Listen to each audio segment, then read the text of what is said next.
Whawhela i atu le tātou au fia le tu la fiafi. Malo lava le soifua, malo le whamalosi mai. Ma nei o le timu e ma whanwhanai. Whawhtai le whaatasi ma nei fiafi te me tātou pesenga. Pena tau sila fia tātou te ola vare teimi. Nei me whaina tele le vaenga le Faiaoga. Ila nei fwoi vaenga e mun mai tātou pese au tū. O ia te tātou ni wha moe umatuane fuafuanga. Iau tā maulo tau whingalo mo mātou loto. Tātou pese au tū. O ia te tātou le wha moe. Nā mia tātou pese watasi. Taima tātou pesenga. Tū nol tala noa sisi mea. Ia tātou pese watasi. Tātou pesenga. Tai lava.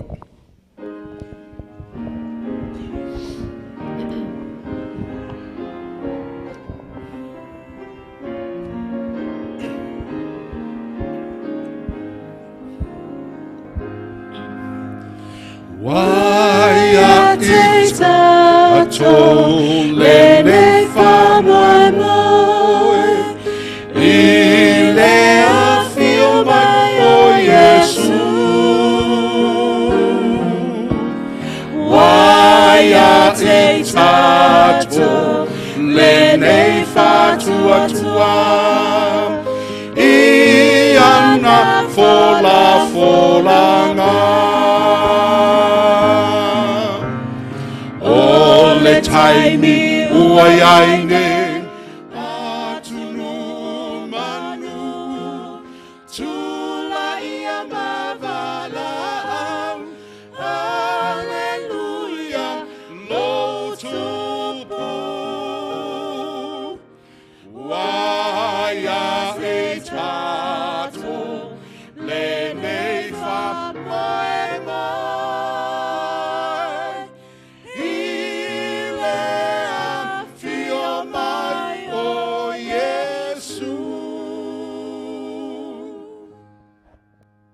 mana eu tau si fonga. Singa. Pima ona tau fa le tonu mai.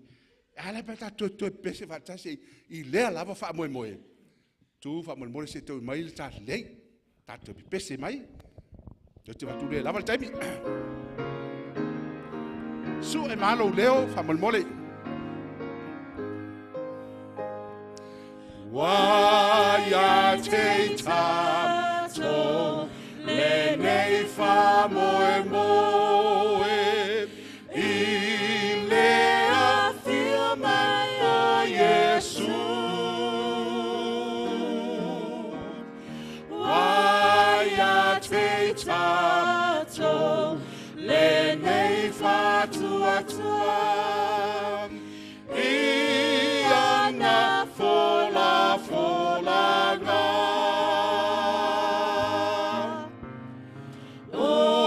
taimi ua iaine atunu manu tula ia mavala Alleluia lo tupu waia te tātou le nei wha moe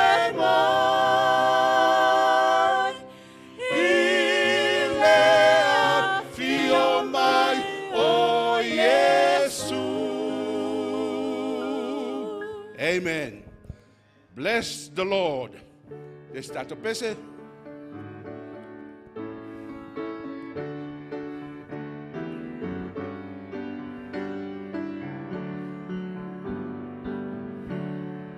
Go.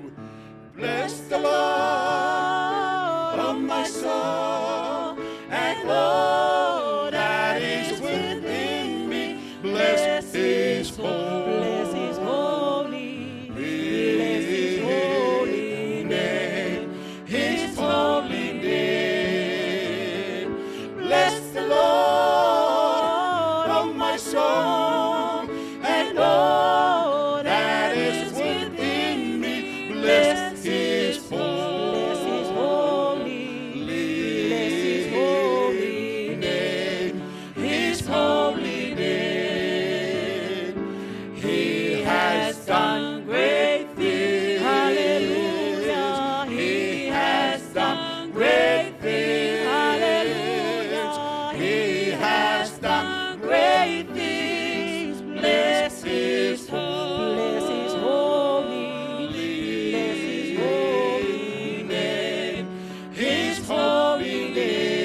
Samoa.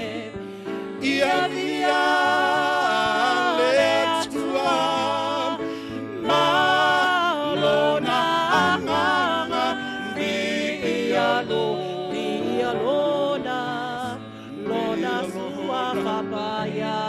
sua papaya ia via le atua malona anganga via lona sua papaya na ia faia mea matautia haleluya na ia faia mea matautia haleluya na ia faia mea matautia via lona sua papaya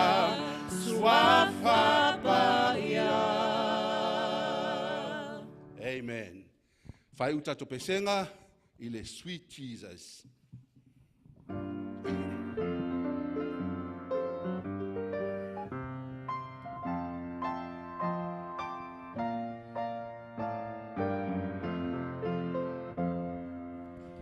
Sweet Jesus, what a wonder you are. You are brighter than the morning star. You are fairer, much fairer than the lily that grows by the wayside. Precious, more precious than gold. I live for Jesus day after day. I live for Jesus. Then come what may, the Holy Spirit I will obey. I live for Jesus day after day. Etaua o Yesu o lava pupula esili ilo fetuao.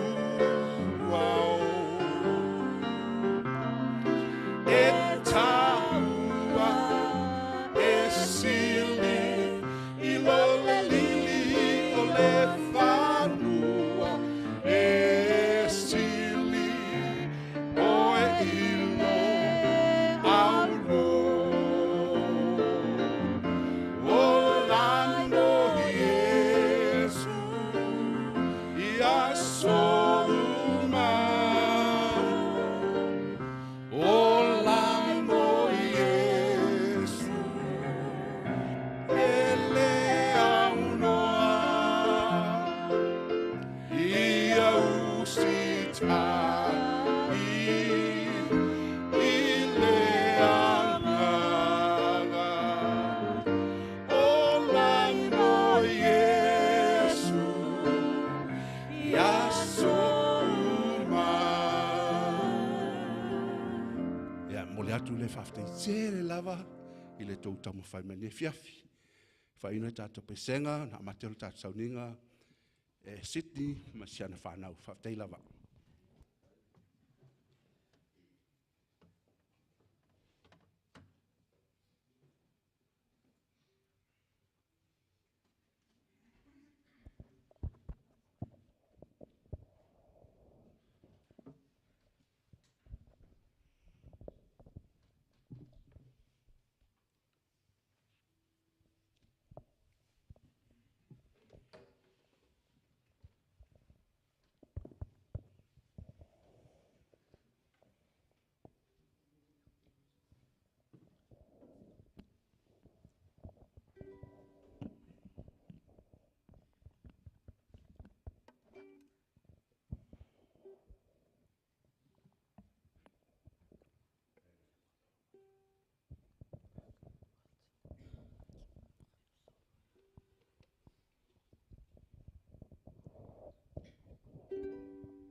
you down and you feel more broken than whole. When the wounds go deeper than words and you can't tell a soul. I may not know what you're going through, may not make that high mountain move, but one thing I found that I really want you to know. If it matters to you, it matters to the Master. He wants to share the burdens you bear, whisper peace when your world gets shattered. If it's your greatest joy or your deepest pain, or you're really needing an answer, if it matters to you, it matters to the Master. Friend, do you think the maker and giver of life is far too busy to care about your trouble and strife? He sees the sparrow that falls to the ground, and he hears the tears that don't make a sound. If you only knew how precious you are in his sight. If it matters to you, it matters to the Master. He wants to share the burdens you bear, whisper peace when your world gets shattered. If it's your greatest joy or your deepest pain, or you're really needing an answer, if it matters to you, it matters to the Master.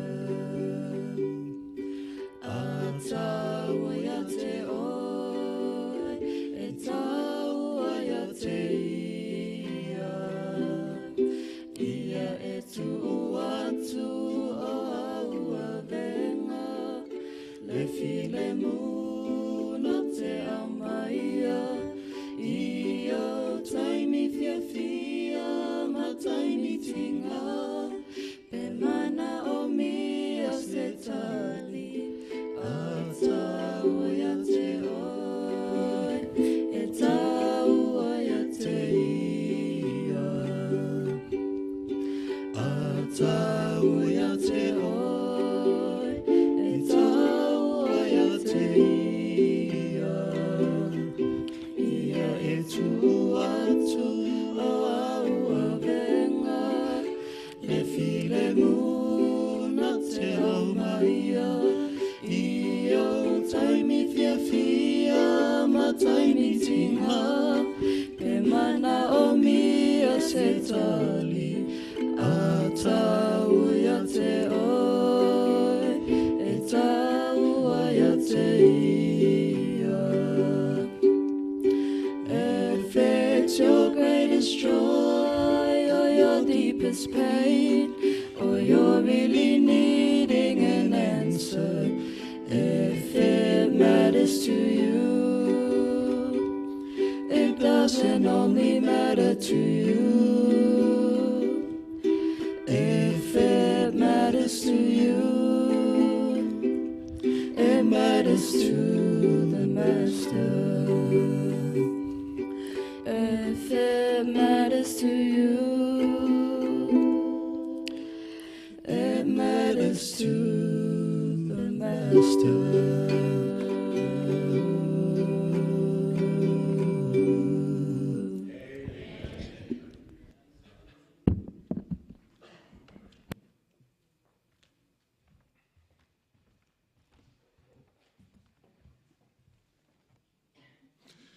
Ia ao angatu nalo ia sunga te akono ia Sydney ma na yo nalo sa nanga ina vinga whapitoa mo i tātou ni tūla fiafi.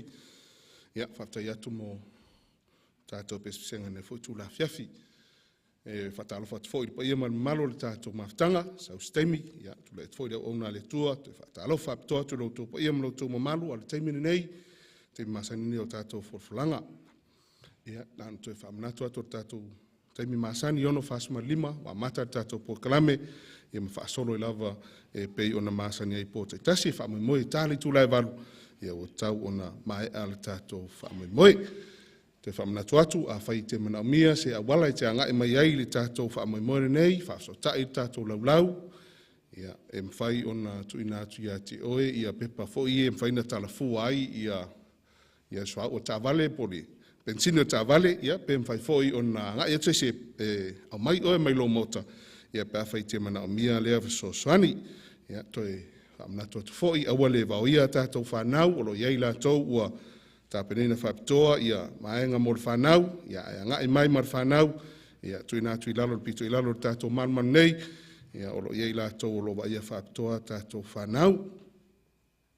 Ia o foi nei ngalo ia ila tau lo fai ona mai mo mai tātou whaamui moe nei lunga penga te whailangi a whai se vaenga te fia whaafsili ai, se vaenga te mana o mia so fia maamna maatili ai, so tae mai tātou komiti i numera nau mai a ona tu ina atu. Pela wana tau longolongo atu di telo teimi, amtanga nei maftanga, ia e iei ia teimi o a mawaina i whailonga mo ila tau foi mai ta winner komiti, ia o loo. Nau no mai tātou maftanga, ia mai leo misi fo i se pō leo asesi mai, ma whaafonga ma tātou whaanongolongo whaatasi, ia e ala ia whionga pa ia lea tua, ali tula whiawhira nei, ia leo mātou whiwhiri, e ei nei mātua, o le tātou maftanga leo e lei, misi se pō talu o na mata mai tātou sauninga, leo la atu ina atu ina i mea lofa nei tula whiawhi, ia o tusi nei e tā ua tusi nei o le whina unga tele, ia sasi nei o tusi tā ua tele, ia o loo iai ia vaenga tā ua tono nei tusi, ia la whai mea lofa tuairi tātou po kalame ia te utou. Mole po au e mai ia sali utongi, nuu? Ia, so mai sali utongi. Mole po i nei ia longo apineru. Ia, so mai. Ia, tolu i la tau ma pai longolongo witi me.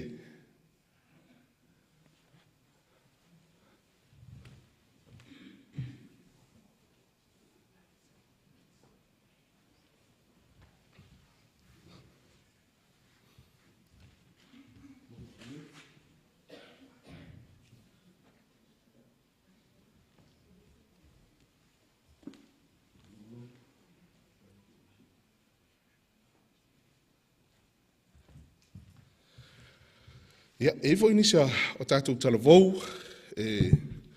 lea le emisi se pō talu o na amata mai tātou sauninga o lo whaatasi mai, ia o pole stemi o whaingo neva yaso, ia le atu ina atua intusi e tāre whiangai mautou, ia e whai mea alo whai fōi tātou komiti, whai loa tuai le ngang whiwhia, o na o tō nau mai tātou te whaalongolongo whaatasi a whionga pa ia le tua, le ngatai lea o vaenga nei o tātou tari ngā whisili, ia leisi nā vaenga tau o na mata i tuina, i nao le amoa toa nisi a tātou whailonga.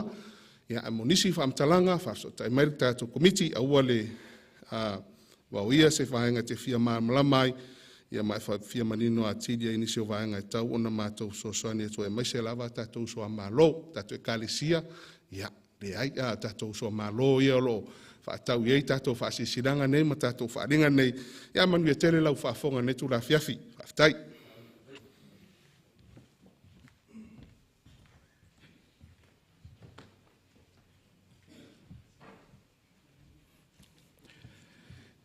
Taimi masani nei o tātou tali ngā whisili.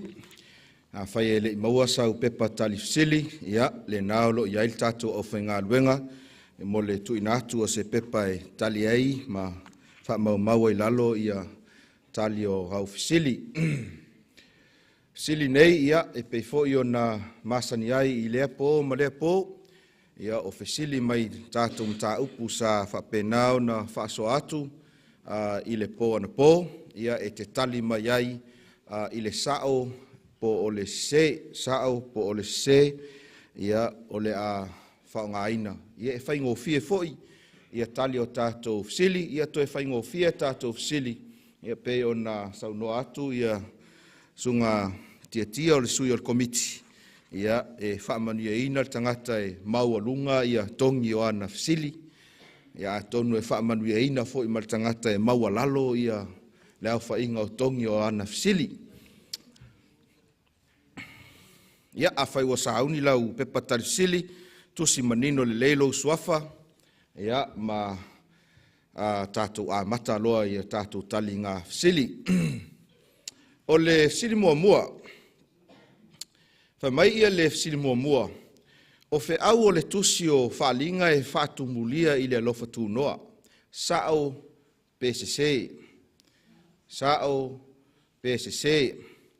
ia ua le whaaleoa lau tali, nei te ua e whaasea stangata o loo sao lana tali. Ia ai tusi ilalo i lau pepa tali fisili e lua, whamelu fisili e lua.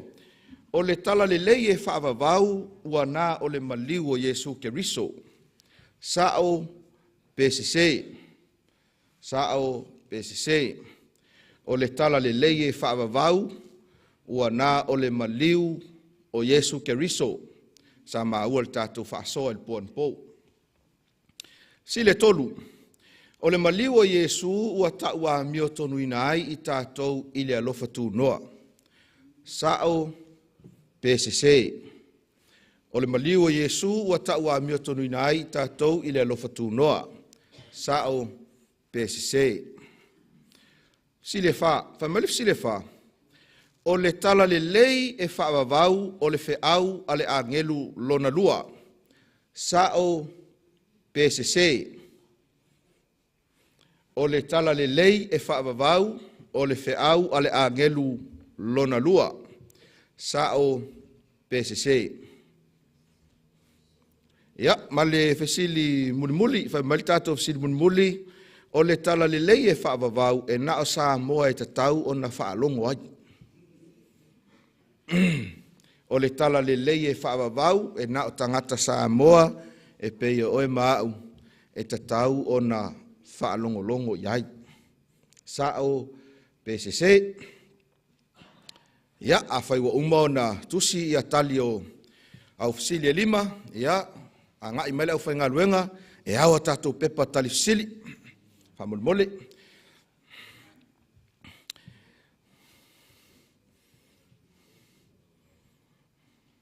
E le whainga tātou fisili, e sao. Po ua whaisina whaingtala i titi.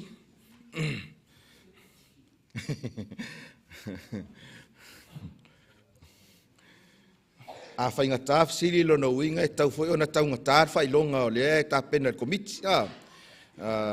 Mo tātou tali ngā fisili, ai eile whaamoe moe ia o le aunga ma le whaamoe moe o nei fisili tātou te whaia ina ia toe whaamanatu ai ia le tātou whaasoa ma le tātou Feau i pōta i tasi o loo maua ia wanoa tātou te whaasoa ai. A whai ua mai o nāua tātou pepa tali fisili, ia, la tātou a ngai loa mo le tali ino tātou fisili mua. Whamaile fisili mua, o Feau o le tusi o whaalinga e whaatomulia i le alofa tūnoa, sao PCC, o le tali. O le tali, sao.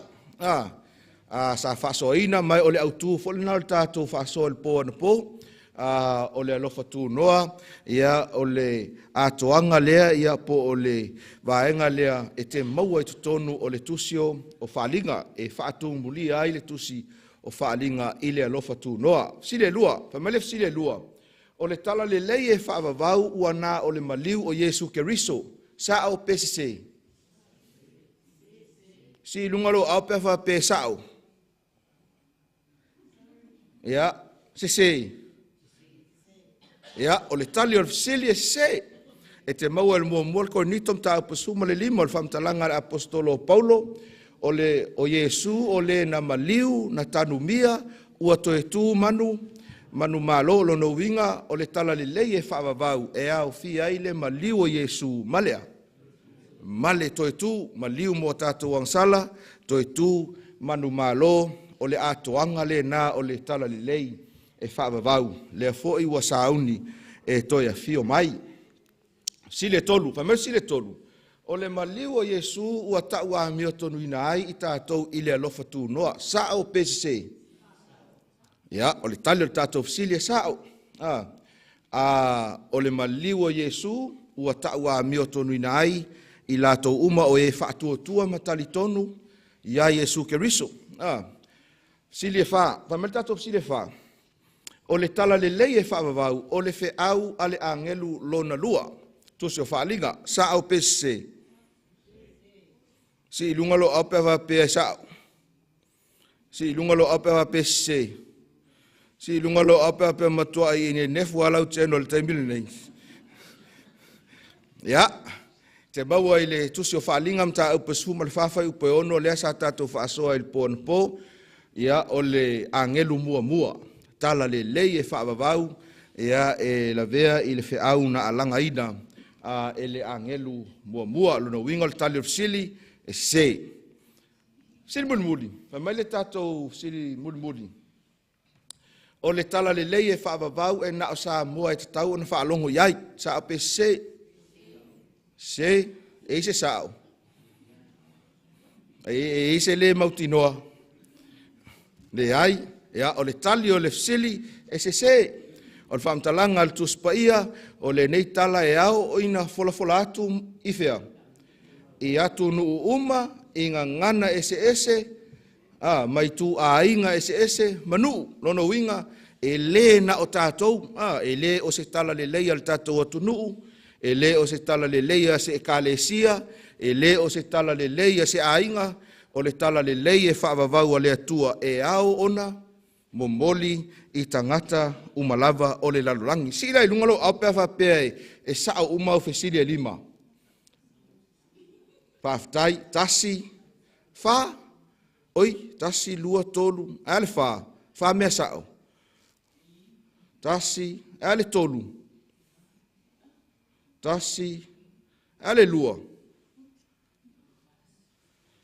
Ale lea i se mea sesei.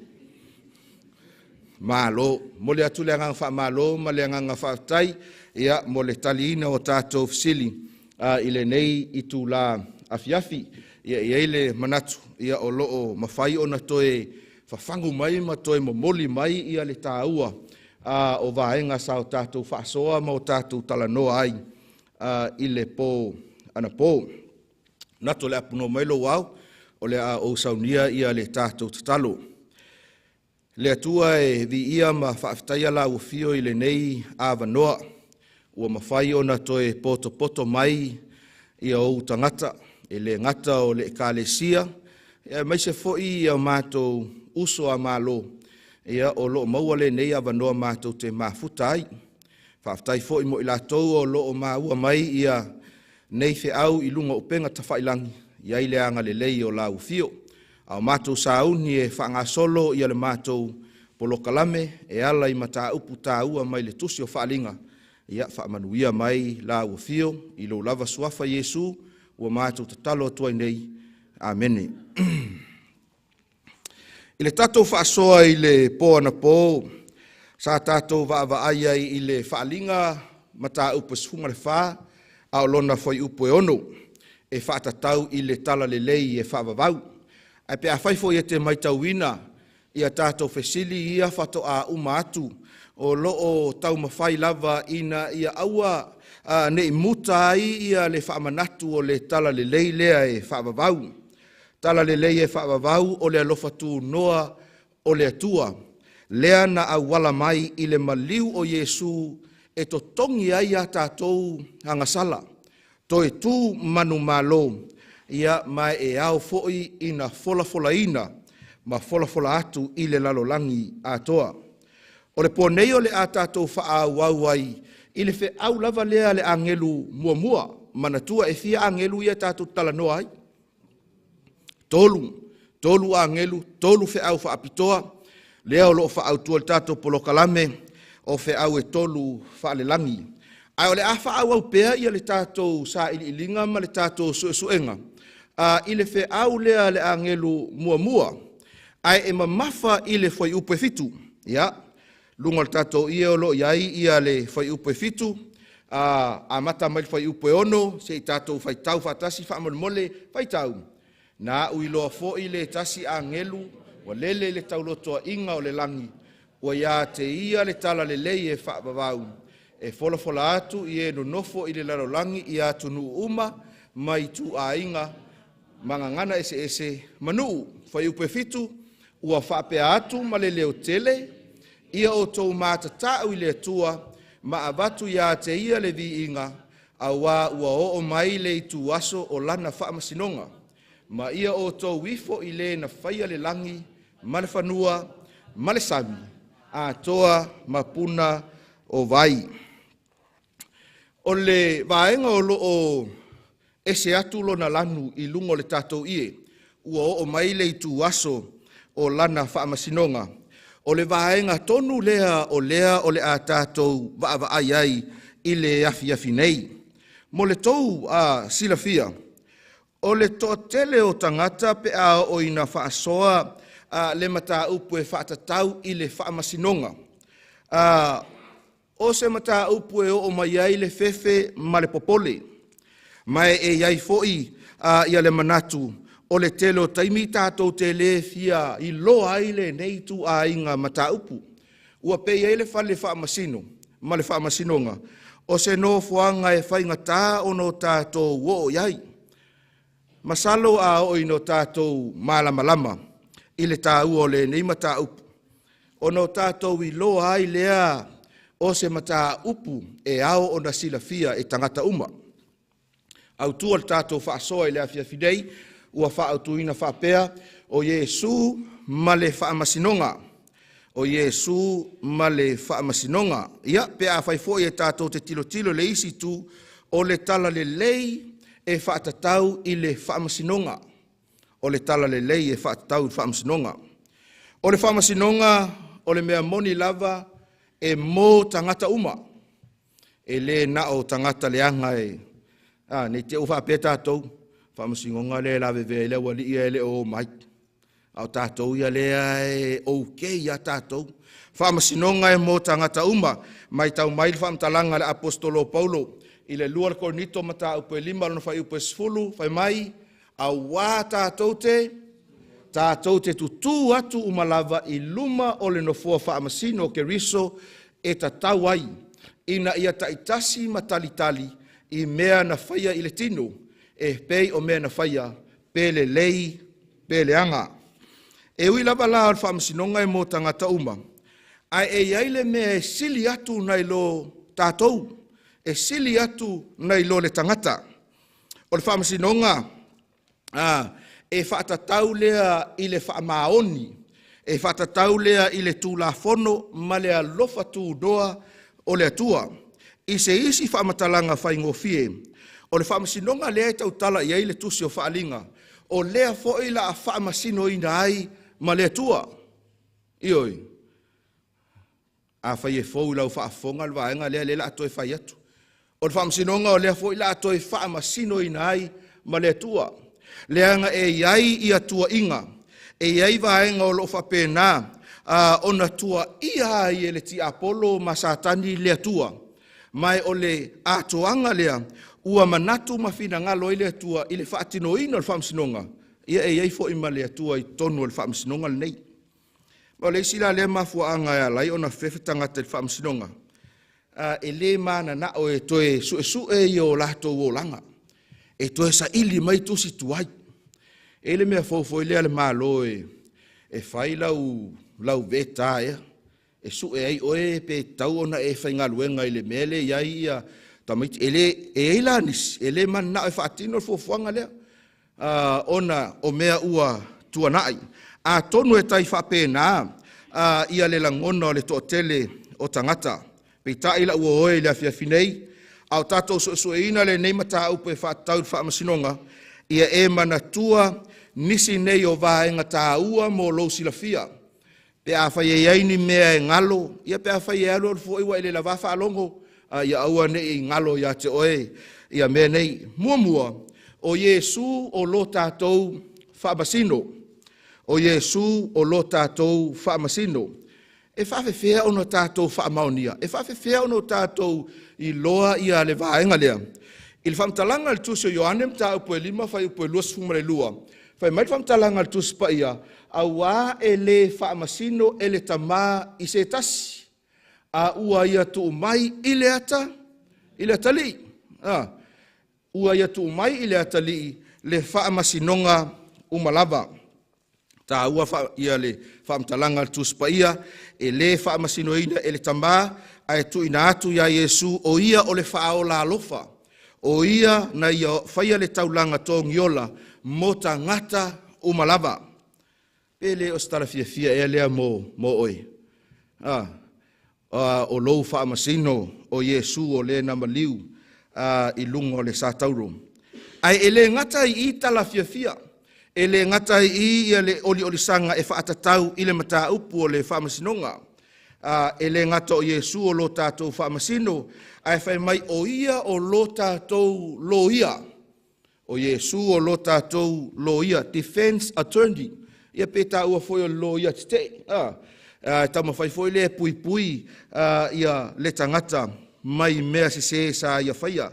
Whamtalanga mua le Ioane lua alo na whai upu mua, o lo whapeai upu tu spaia sia ufana ue, o te tusi atu nei mea ia te o tou, ina ne ia ngasala o tou, pe a whai foi e ngasala se tasi, o ia te tātou le whautua I luma o le tamā, o le ale uinga o le vaenga, o loo ia te tātou ia le lo ia, e tū mo oe, I luma o le atua le tamā, o le ingoa o le lo ia, o Yesu ke riso lea, o le amia tonu, o le mea la lea e maalia I le mafaufau.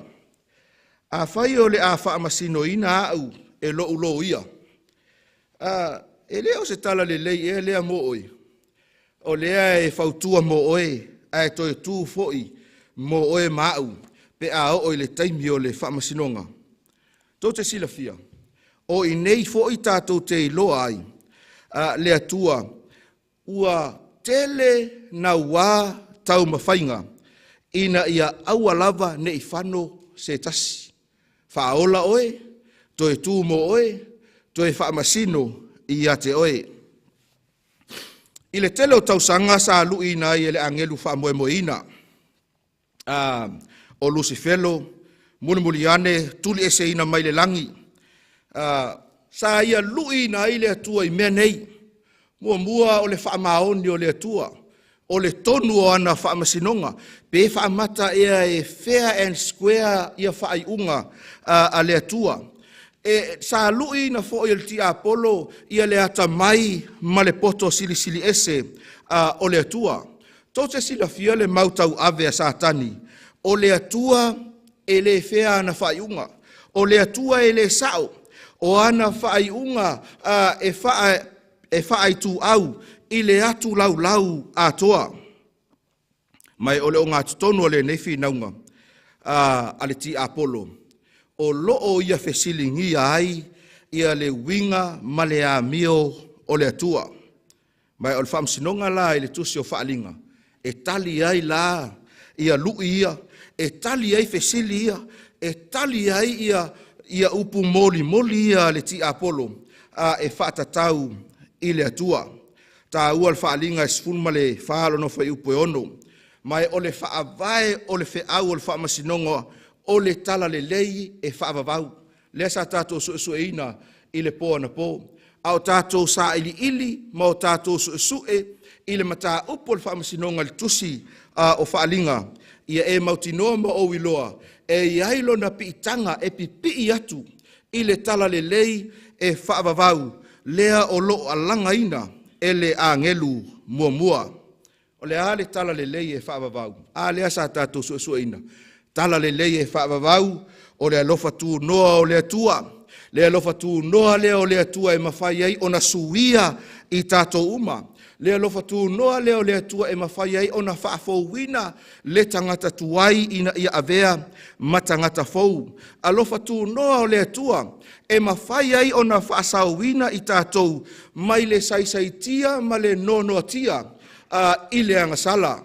Mai so stangata lava e na te maua ina ke riso, ma ia talia ina Iesu a vea maona alii, maona whaola, e le tu mau o ia i leo langa tuai. Aisea, leanga o loo ngā lue hai leanganga o le tua, o loo fe soani a te ia, ma a vea ai o ia o se tangata Feau.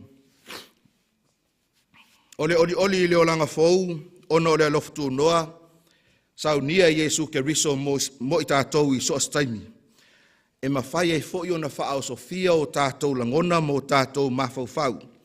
Ina i o tātou au nātu ia te ia i le ngā luenga o le moli mawatu i le tala le leilea o lo tā ua le tusi o whaalinga. Mai tau mai, la ua oe le awhia finei. Whaalinga spuma le whaa o lona whai upe fitu. Tala le lei e whaavavau o lo o iai ma le whaamtalanga. Lea sa tātou whaitawina, a wā ua o mai lei tu waso o lana whaamasinonga. O le fesili, o le tu waso o le whaamasinonga a ai lea ua o mai. O le alau tari. Pe a tātou waava ai mo tātou tilo, i le whaamtalanga al tu spaia, ia o tō mata tau i le tua maabatu ia te ia le viinga, a wā ua o mai lei tu waso o lana whaamasinonga, o le fesilila, o le whaamasinonga oi. Oi? Tātou? E sa oto? Ia se itali tae au i tātou fesili pe avatu. Ai pe a whaia te tilo ma e waava ai i le mau o loo whapenao na i lunga o le tātou i e ato ai ma le vaenga o le mau o loo whapenao na whaalanu ese atu. Tātou te manino ai a wā ua o mai lei tu waso o lana whaamasinonga o le whaamasinonga a le atua. Whaamasinonga a le atua ma na ial tali lea e maua mai i le tu whale lea. O le whaamasinonga a le atua. O le avanoa lea o le a moli mauwina e le atu laulau uma ngā luenga le lei ma mea na whaia e le atua ai sili lava. Ia le tau ma whaia le atua ina ia lawe ai le tangata hangasala. E wha ia ni vaenga tāua e fia whaonga ina ai ia le tātou a fiafile nei. Mua. O le whaamasinonga e whaalia ai ia le whaamasino tonu ma le alofa o le atua, e iloa manino ai, pe sao, pe fea, ia whaai unga a le atua. E whaai loa mai ai, e le atua lo nā lofa, ma lana tū la fono, o lo whapena o nei tutonu o nā fiong paia. E whaamatala ai lo nā lofa tū noa, e whaaolaina ai le tangata, e le whaaolaina o e māu i ngā luenga, a e whaaolaina i tā ua i le alofa tū noa, o le atua. Ato ai malona mana, awa a uma ona whaolaina i tātou i le alofa tūnoa, e iai le mana o le atua, ina ia whesosoani lea mo oe, e te savali ai i aso whaisoo, ina ia whaasa o loto ina ai le tangata. Whamasinonga o se tasi le nā, o vaenga o le talia le atua, i le whaafita uli o le angasala. Lono uinga le au pele ma le au fia i le afia finei, e iai le tāua o le mataupu o le whaamasinonga.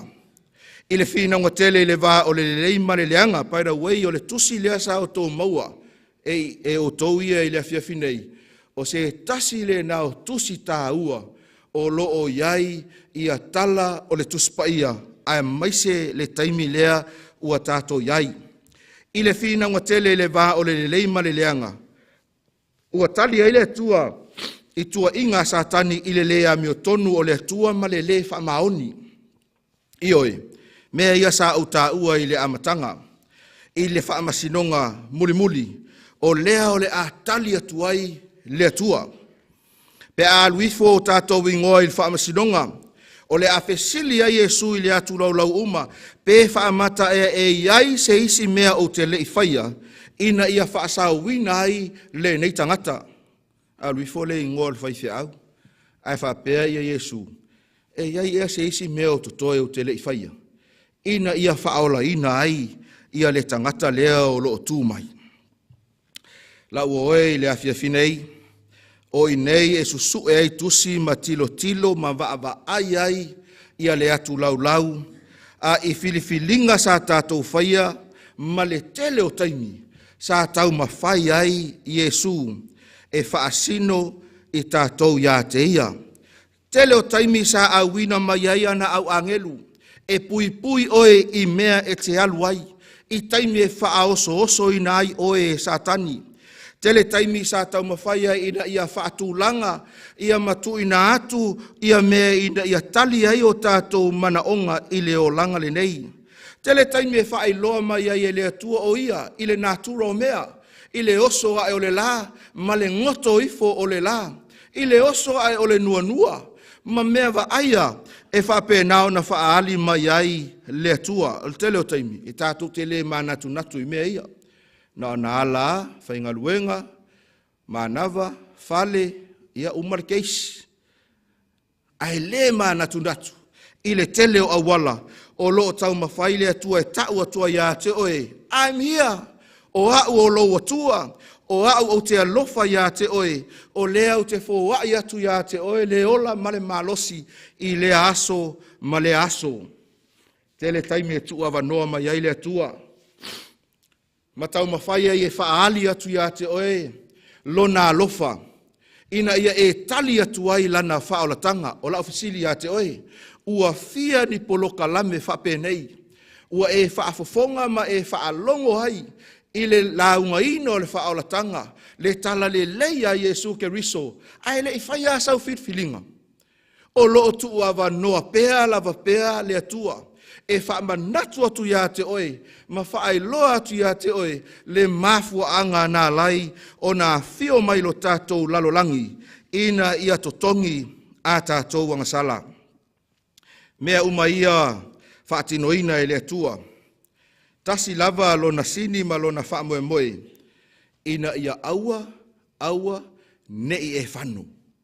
A ia e maua le langi ma le ola e whaavavau. Mai o se tasi o vaenga e mata ina i lea mata upu. Ina ua uma o na whai e le atua mea umalava. O ana tau mawhainga, o ana vāvenga, o lona manatu mai.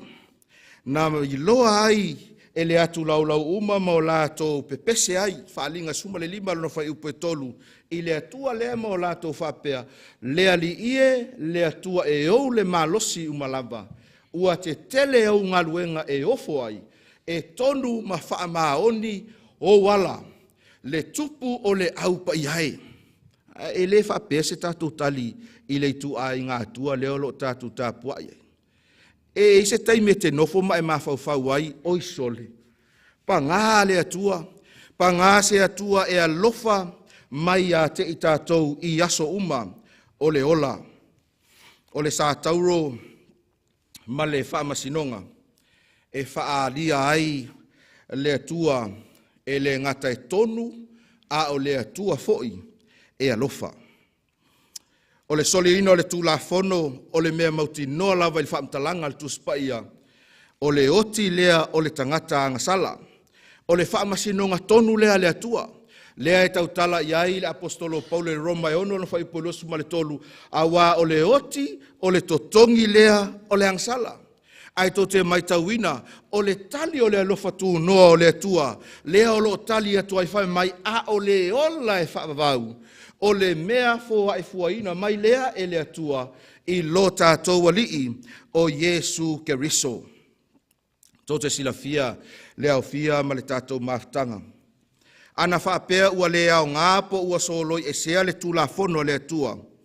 Se manu e le maliu Iesu. E le au ngā ia te tātou le maliu o Iesu Keriso. O le maliu o Iesu Keriso i lungo le sātauro, ua whaamausa li ai le tāua o le tūlafono. Awa o le tūlafono o le ala fua lea o le whaamsinonga. Whaamanino mai e le whaalinga alona mta upo e lua sifulu, whai upo e suma le lua. Ia le vaenga lea si o tātou whaitau whaitau.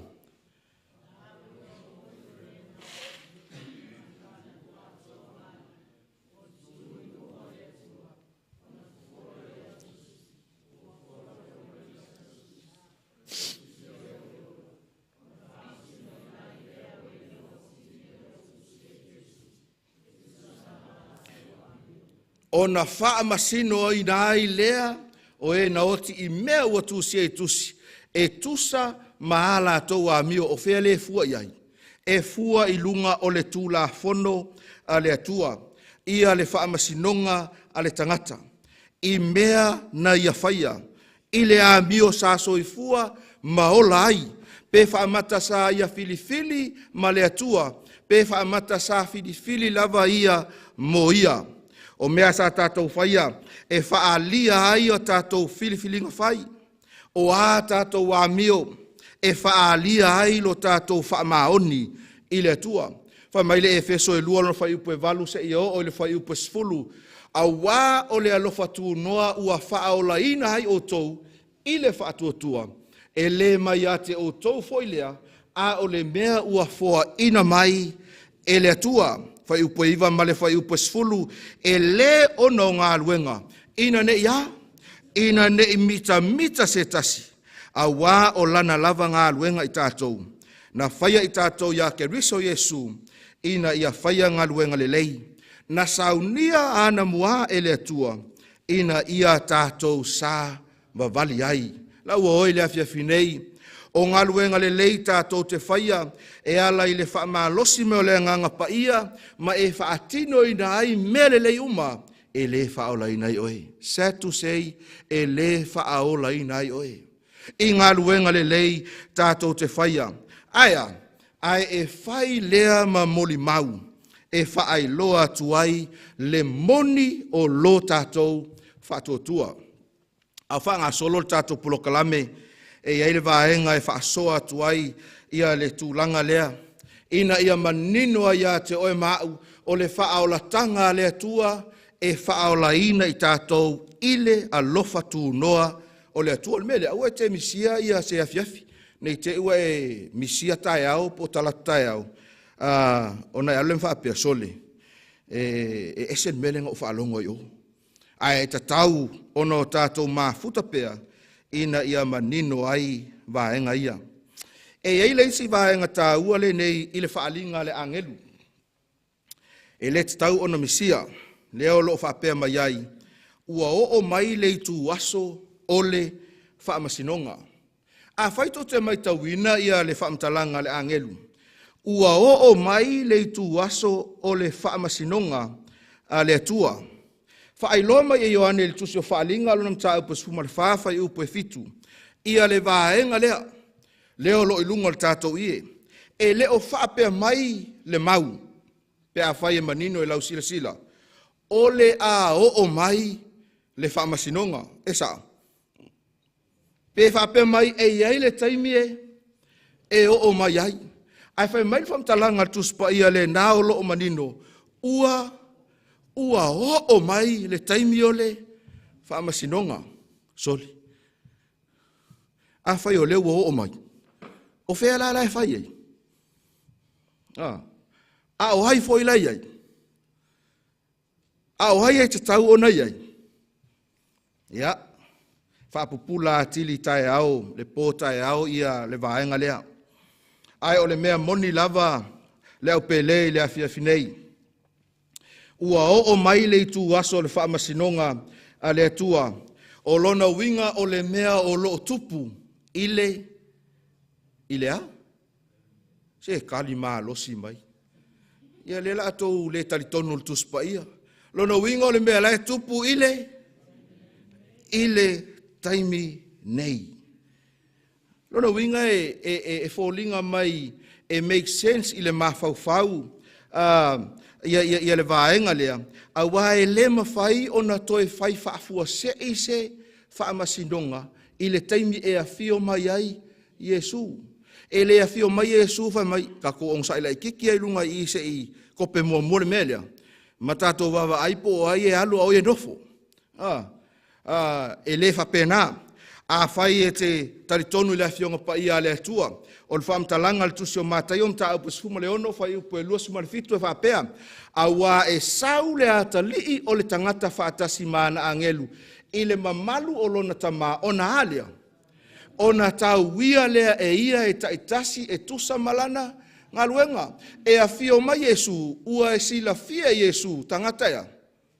Ia o siau kaui lea, ma siau tau i lea. ia masiau tau I lea, aise ai, whaafea ona I loa. Ona ua maea le whaamasinonga a le atua. Le fo ia tā ua I le whaalinga I lua sumalua no whai upa sumalua, whaauta foi, o te wawe aluatu, ua ia te au foi le taui o te taui ta I tasi atuai ia tusa malana ua whai. Pea whaila tātou te fua I le whaamtalanga, ale angelu lea na whaailoa ia Ioane, ua o mai le tu aso o lana whaamasinonga. Aua te misia le po atai au. Po atai au le a whaasoa tua ia te oele taimi na a mata I whaamasinonga le tua. Ia pe a whai e te manatu e te misia tai au. Le ua o whaailoa mamau atu. Aua te misia. Le a ngai tā ua lo silafia. Ina ia e soifua ma e ola I le olanga le nei. A laua e alu manino lava. Te ua o mai a whapea mai a Yesu. A lau sunga pasta henui sa e la unga ina mea ia I porurua. Ia utalia tuloa I oe nga uma lua vai aso. A laua utalia tuai. Awane e misia le aso atai au. Mai tau mai le vaenga tā ua. O a whai o le afio mai o Yesu e afio mai malana taui. Lona winga e ta tau o na iai se whaamasinonga e whai e loa ai le tau e tu inatu. E loa ai le tau e tu inatu. Ia, te nofo oe ma e fisili lea. Soli, pe whaamaka ea la o leo ki ola lai whai lea. Le whaamasinonga. Pe whaamata ea o lo e soifua ma o wola I le taimi o le whaamasinonga. Tai au, whaapulai vaenga ia. A whai e tusai ma le whaamtalanga le tusi o whaalinga ua o mai le tu aso lana whaamasinonga. O le fesili la, o le a la le taimina na a mata ai. Pe whaamata ea ua lata ina uma. Tai au, ia o le atatu tala noa I le vaenga lea. O le tusi o whaalinga. E o whaatasi ma le tusi o tani elu. Ona o tusi e lua e le mawhai ona ato atoa ma manino ia le tele o mata upu. I le tusi o whaalinga ia te oe mau pe a whai e tātou te le foi e toe su e ma toe vaai I le tusi o tani elu. Leanga o tusi nei e lua e tā ua o tusi o valo anga. E valo ia ai mea o I le lumanai. E o lava I mea o lo o tutupu. I lo tātou lumanai ia mai le taimi o tani elu. E ao no tātou su e ai. E whape nā foi la I le whaamasinonga. Tusi o whaalinga, whaailoa mai ia le whaamasinonga. A le tusi o tani elu. Ia o loo whaailoa mai le taimi na a mata ai. Aua lai te misia ia le tātou maaftanga I le poa tai au. Tusi o whaalinga na te alangaina le o mai o le whaamasinonga. Tusi o tani elu na te tauina mai le taimi a mata ai. Ai morpo nei o te whiatautala I le fsota inga.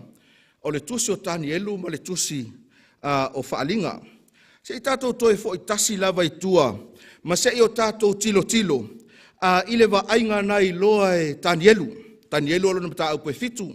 Ia tātou te maua ai ia le vaenga lea. Sa whailoa ia le atua ia tani elu mea o le atutupu. Whaailoa ia le atua le lumanai. I le taimi o tani elu na whaailoa ia le atua mai ia moli mauwina ai. Le tū lai mai o lea malo, ma lea malo. Nā o lātou pū lea lo tātou lalolangi. Mui lātou e māsani I mata upo le tusi o tani elu. Ia lea e malamalama I le vaenga lea. A o lea fo e ho whaatasi. Ma le tala whaasolopito o lo tātou lalolangi. Tū lai mai le malo papelonia. Umatu papelonia. Tū lai mai me tai ma Persia. Umatu Persia. Ma me tai, tu lai mai eleni, umatu eleni, tu lai mai Roma. Ona vai ina e lola I o le malo o Roma. Ona whaahali e lola e le atua ia tani elu se va ainga matautia, mai tau mai.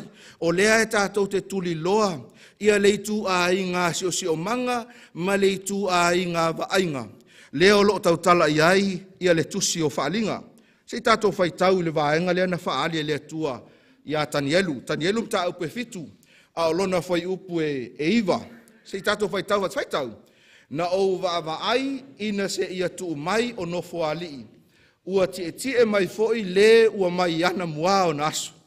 ua sina lona ofu e pei o le kiona, ma ona la wao e pei o le fulufulu ma moe e le lei, o lona no foali o le afi mumu ia, ua se afi ua mu ana mea e taa vale hai, o le ale i tu a inga va inga lea o lo iloa e tani edu.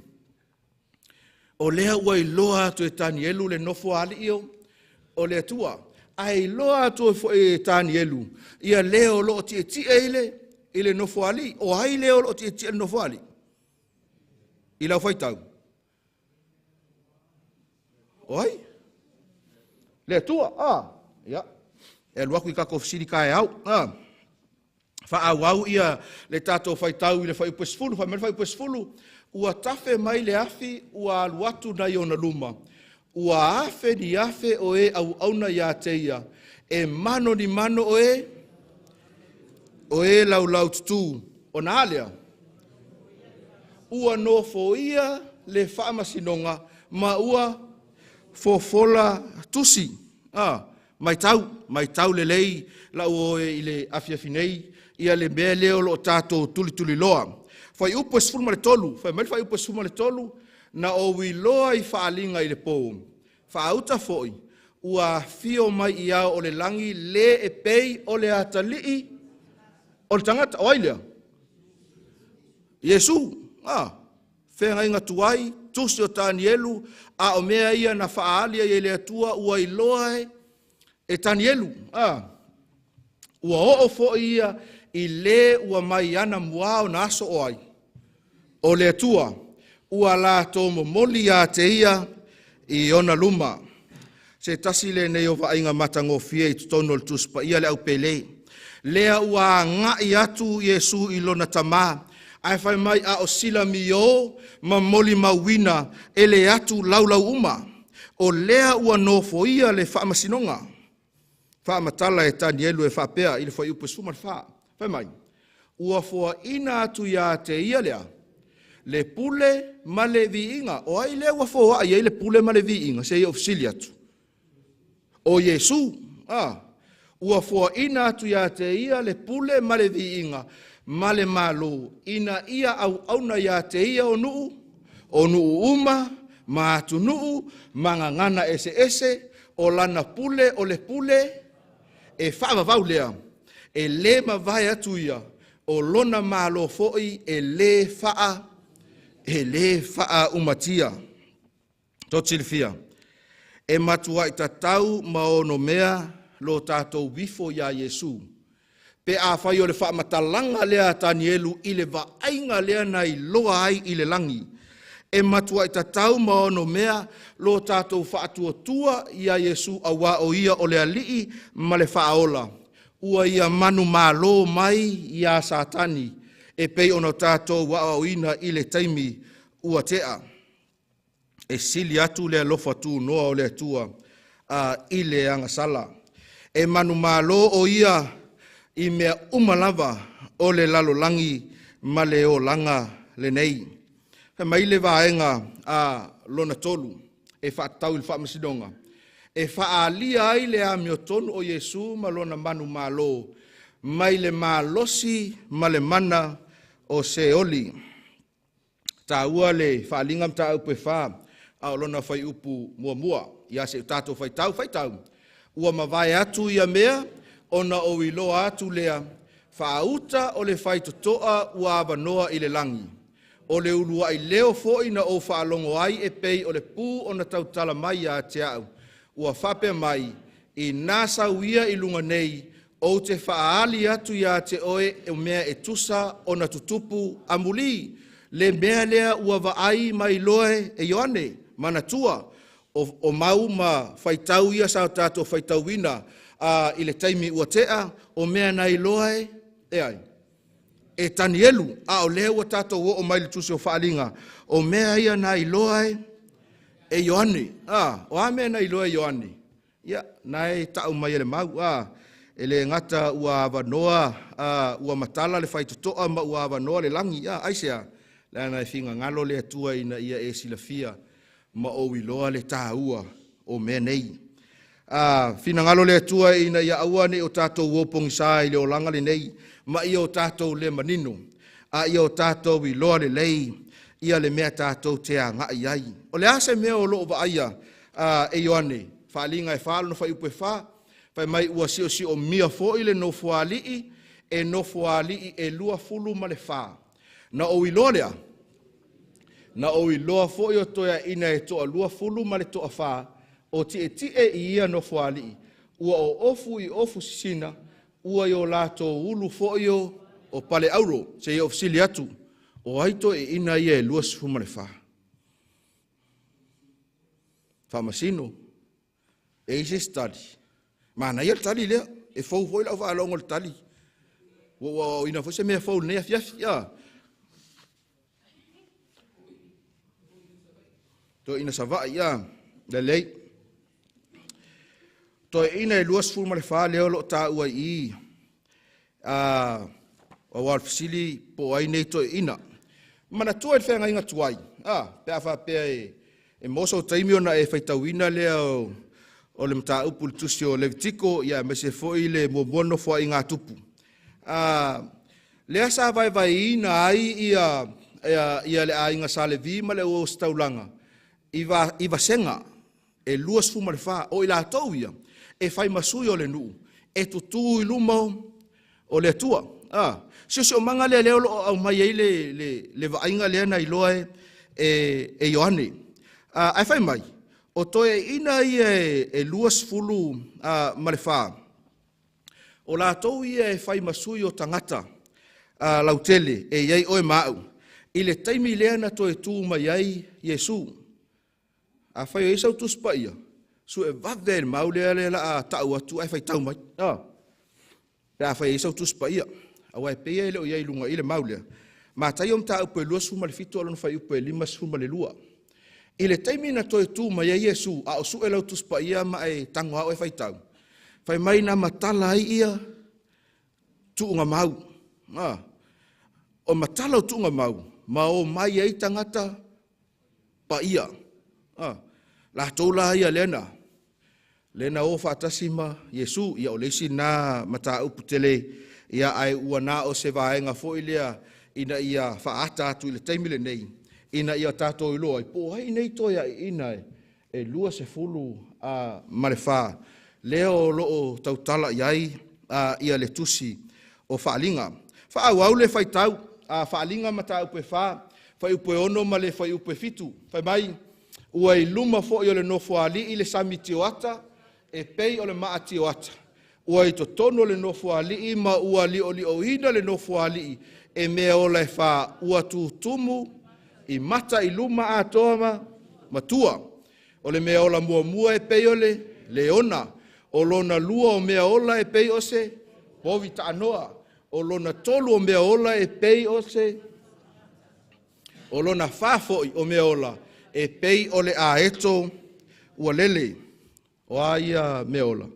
E maasani au na tala sua ili to tele I mea I el tusi o whaalinga. Ai to Silvia, e le I tusi fua ina, pe le I wha mau ina fua, mea I to tonu ole, tuspa ia, e iai lona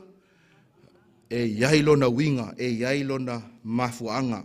E le ngata sa iai to ina e to lua sumare wha, ai sa iai manu ia e wha, e fōlinga lesi le leona, e fōlinga lesi le povita anoa, e fōlinga lesi le tangata, ia e fōlinga lesi ile aeto, o le lona winga. Tō Silvia, ile taimi o Israelu, e iaia la tō fua fo ile le na vai e malanga whaatasi ai, e ile fua e ile ata ole au, leona, e ile fua e ile ata ole povita anoa, e ile fua e ile ata ole tangata, e mare fua e ile ata ole aeto, ole lona winga, o mene, e whaamatala mai aile ngā luenga a Iesu, mana tuala, e ta ua Iesu o ia o le tu a ingo, o yuta, o ia o le leona, o ina lena tupunga mai ai, o le povita anoa, o mea i e osi e taulanga, le foi lai fasino ile ngā luenga tō ngiola na whaie e Iesu, le whai mai Ioane, whaauta i le tamai māmoia. Nā te ave e seanga salale, lalolangi. Ia malona tino tangata leana fio mai lo tātou lalolangi. Le iai ia le tangata. Ato ai ma le taimina toi tūmai ai. Ma aluifo, ma alua ai le langi pei o sea. Pei o se a eto. Ole atoanga lea ole ngā luenga Yesu I lo tātou lalolangi. Ma o lea la e wa ai e Ioane. O lea e si o mia e toia ina e lua se fulu ma le whā. Ato ai ma mea ola e whā. Ia le wa ainga le e whaatau I le wha masinonga. I le langi. Ma o tātou I loa ai. Ia le wa ainga lea o lo I loa Ioane. Nofo alii, ma lea nofo alii. Fa mai le whaalinga e whaalo na whai upo e spumaltasi. Whaalinga e whaalo na whai upo e spumaltasi. Lea li ie e ta tau lava oe ina ia tu atu ia tu oele. Vi inga ma le whaanene enga ma le mana. A wana e whaia mea umalava. Ona o lofina ngalo foi e iai I lātou maua whaia. O whea lea e tātou te mai tau mai ai whamatalanga ia. Toa uma nei wha tātou whaitau. O whea. Tusio tāni elu. Tusio tāni elu. Lono winga e iai le wheso ta inga. I le tusio tāni elu. Ia ma le tusio whaalinga. O loo whaamatala mai ai. Ia le tatau ma le ono mea. O le vi inga e ave ia. Ia Yesu ke riso. Fia fianga lea o le langi. I le taimi lea. Ai wa sui whafua se I le dota. Sui whafua se I le tala. Ua leo toi iai le fia. Whaalinga lona mata upu e lima, alona whai upu mua. Mai tau mai. Pai mai Ioane. Na o wi loa foi I le au tau matau o le te ele no fuali. O ai le te ele no fuali. Le tua. Ua o wi loa foi I le tu tau matau o le te ele no fuali. O le tusi ua tu sia I tonu matua. Ua whaamauina I whaamauwhailonga e fitu. Whaamauina I whaamauwhailonga e fitu. O na alea, whai upo e lua. Whai upo e lua, na o wi loa foi le angelu malosi, na tala I atu ma le leo tele. O ai ea e tatau o na fofola e ia o le tusi. Ma tatala o na whaamauwhailonga. O leo kau su e seisia. E whaatinoina le ngā luenga lea. Ona whai mai le whamtalanga tusi pa ipa e whai tauina le whai upo e tolu. Whai mai whai upo e tolu. Ai le ai se tasi I le langi po o le lalo langi. Po o lalo le lalo langi. Nate mawhaia o na fofola ina le tusi. Pe wa ai I ai o na tangi ro leo Ioane. Tangi la Ioane. O le mele tangi Ioane sa uta ua fo I le isi pol tato maftanga. Tangi Ioane awa e matua I malapa ngā lo tātou lalolangi. Pe a whai ele, ai se isi o toia ina I e luos fumare wha. Ma manu I e wha. Ona tū lai atu e te tala I le tusi. Ai whai mai whamtalanga le tusi pa ia. Nā ngai mai loa I ai. Yesu, whai upo e ono. Mai whai upo e ono. Nā au I loa fo I whaauta. Ua tū mai I le wā o le nofo a lii ma mea ola e whā. E ona tua fo I le autoia ina. O le tamai mā moe e peise I na whasia. E fitu o na nifo. Ma o na mata e fitu. O nganga I e toa fitu o le atua. Ua au wina atu I le lalo langi uma. O na tū lai mai leo Yesu. E whapenao na ia whaatino ina le ngā luenga lea. O ame lua sa uta ua le amatanga ina ia teu loto I o tō finangalo mo tātou loto mua I le mata upo le whamasinonga o Yesu o lo tātou. Whamasino lua o Yesu o lo tātou. Whautua e tātou te malu ai I le o langa le nei ia tātou filinga whai. Lau oe le afia finei. O te leilo ia te oe po le ale I tu a inga toa, confidence, e iai oe, I le taimile nei, I le mata upu o le whaamasinonga. Ai mo au lava ia o te talitonu ato toa I lo loto. E le ai se isi e sili atu, nai lo Yesu ke riso. E le ai se isi tu atu, o Yesu ke riso. O ia e malu ai, o ia e saonga le mu ai, O ia e whapena o na whetalai mai, ina ia whapena o no tātou mauai le manuia e whavavau. Awa ngai mai ia le sunga si mo o mo le usuina o le pesele. Mana tu natu le lua maftanga ma Yesu. Pe whaamata ea o lo o whaasili a oe, ia isi mea o le olanga e muta, isi mea o le olanga e mou atu, ai whape fea le lua maftanga ma Yesu Keriso. O Yesu e tūmo o i taimi whaingata, i taimi puapua ngā o le olanga. O Yesu e tūmo o i taimi e te mana o mia ai lefe sosoani. O Yesu foilea e toe tūmo o i le taimi o le whaamasinonga. O ai la se sili atu, nei lo Yesu Keriso le alo o le atua.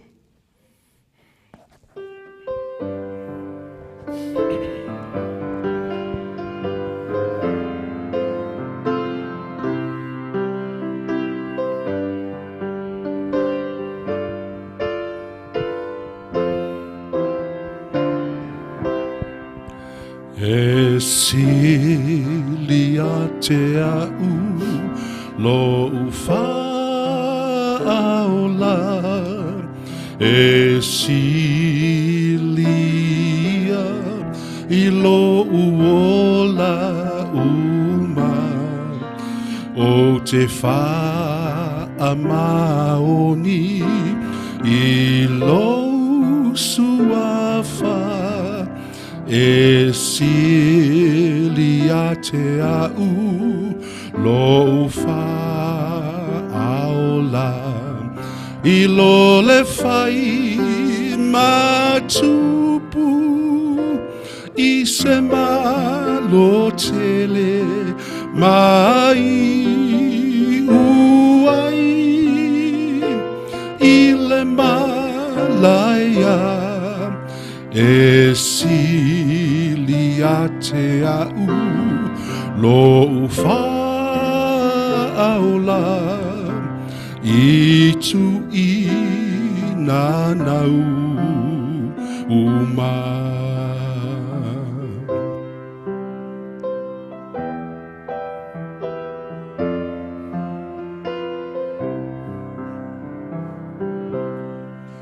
E silia te au lo Faiaoga. E silia I lo uola uma o te whaamaoni I lo suafa. E silia te au lo Faiaoga I lo le whai matupu I se malo tele mai uai I le malaya.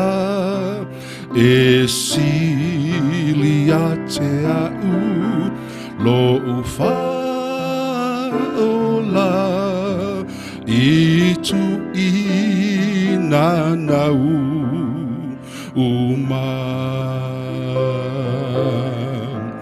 E tu I nanau uma.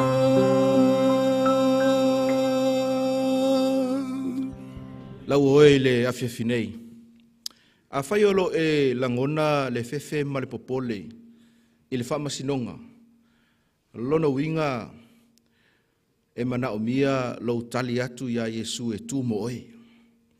Mai a whaio le whanaunga lea o lo loto. Ina ia tū o ia mo oe e avea maulo ia, e avea mau whaamasino. Nai me te le tu lai le afiafile nei a usaunia le tātou tatalo whai. Whaaftai mo I lātou o tū lai. Au whaia le tātou tatalo. Le atua lo mātou tamae o le langi. Wa e sila mai I le nei tū la fiafi. Ua mātou filifili ina ia whaasili Iesu Keriso. Awa ele ai lava se tasi i le langi ma le lalo langi nei. Na ia whaatino ina le taulanga e whaasau ina ai i mātou le whanau ang sala. Whaaftai ua toi whaamanatu mai i a te i mātou. O loo mātou soifua maola i taimi o loo whaatino ina ai le whaamasinonga. Mātou tatalo le atua whaamole mole. Ina ia mātou talia ina Iesu Keriso e avea mau mātou alii mau mātou whaola. E fesoasoani ilo mātou vai vai. Fesoasoani ilo mātou o langa angasala. A ia whaasauina i mātou i le aso e toia fio mai ai. Whaamanuia le nei au fia. Whaamanuia ia te ilatou sa tutulai e tali lau wala au. Whaamanuia ia mātou wō mauso asiasi ua mafuta mai. Whaamanuia i lau e kālesia mo mātou tangata. I lau lava sua whapele Iesu o mātou tatalo tuai nei. Amene. Whailo leo masui o le kālesia sungal te itai. Sengo to ina e maise ia le mamalu o le kālesia. Le ngata i Wellington Samoa e whapea fwoi ko sena mātou te mole atu le nganga whaamalo ma le nganga whaaftai. I lo o tau lava papale ma le ono sai mai. I le nei foi i tu la fiafi, wha moe moe, ia o le a wha manuia le atua, i le toi foi atu i ainga, tātou wheloa i le taimi masani, i le poa tai au, i le isia tātou maftanga, o le wha wina o le nei polo kalame, o fe au e tolu, wha le langi, tō wha soifua ma ia wha manuia atu le atua, whaaftai.